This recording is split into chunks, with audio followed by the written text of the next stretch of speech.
hop into some segments. The first being player of the weekend. And who else would we give it to than Blake Snell, who tossed a no-hitter on Friday night against the Cincinnati Reds. And I think that this is probably too simple, but there are really like three types of no-nos in my head. The guys who really deserve it, the guys who you're happy for, and the guys you've never heard of. And I think of that as like, Philip Umber who's the guy on the Diamondbacks whose name I can't even conjure up in my head? Tyler Gilbert. Tyler Gilbert.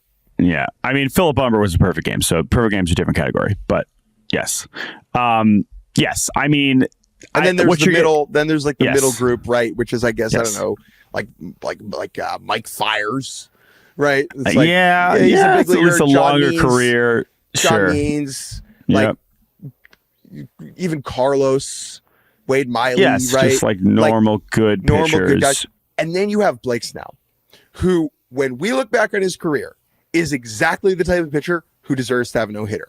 Is he infuriating at times to watch because he has a bag of walks? Yes. But he is one of the nastiest human beings with a baseball in his hand on the bump in the 21st century, full stop.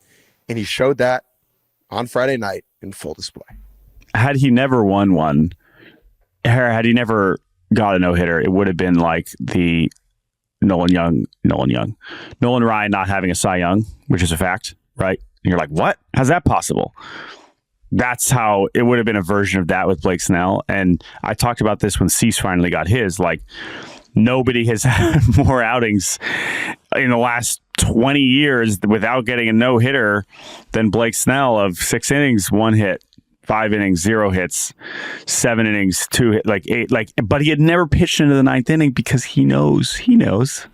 And he kind of half joked, half seriously afterwards was like, yeah, leave me alone. I did it. You don't have to talk about this anymore. But like, that's again, think about what that says about Blake Snell is that he's done this so many times that it's become tired, that he could have so many games where he just makes opposing hitters look hopeless. I mean, he is the only, he's been his own impediment. It's really never been about like, oh man, they're getting to him. No, Blake Snell's getting to himself. Like here he goes. He's getting cute, or he's just losing the command. He's at 185 pitches in the 4th inning. Like he's not going to finish the night. Right. And in this one, the pitch count was getting up there, and we've just grown so. Our instinct is always like, nah, it's not going to happen. Now, partially that's because it's Blake Snell, and partially it's just because it's baseball in 2024, and you just assume, yeah, no, I don't think he's going to come back out. But he managed to keep it under. I believe the final pitch count was 114, and I mean he was dotting up some fastballs, but when he's got 2 breaking balls that are 80 great, like he still might have the best stuff in the league. And what we've seen since he came off the IL is a pretty ridiculous run here, where he's allowed 2 runs over his last 5 games, and they were both in the same game against the Dodgers. We got an email contemplating, does Blake Snell still have time to win the NL Cy Young? I think from an inning standpoint, probably not. But from a dominant standpoint, I mean, yeah, if he keeps this up for another 7-8 starts, then yeah, he's going to be in position to maybe get on some ballots. He might get on and certainly get paid. I mean, again, like I don't even really know how to talk about that because he won the Cy Young and didn't get paid. So like I don't have I have no my calibration for that is kind of messed up. But no, he's amazing. He is one of the nastiest pitchers I've ever seen in my life, and that was on display once again. The experience of watching this is something I won't forget because we were at my bachelor party with like a bunch of my very good friends gathered around the TV watching this.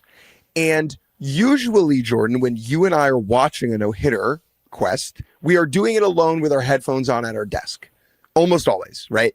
I have never really been at one of these. Sometimes it's like on the couch with my wife, I would imagine is another version of that.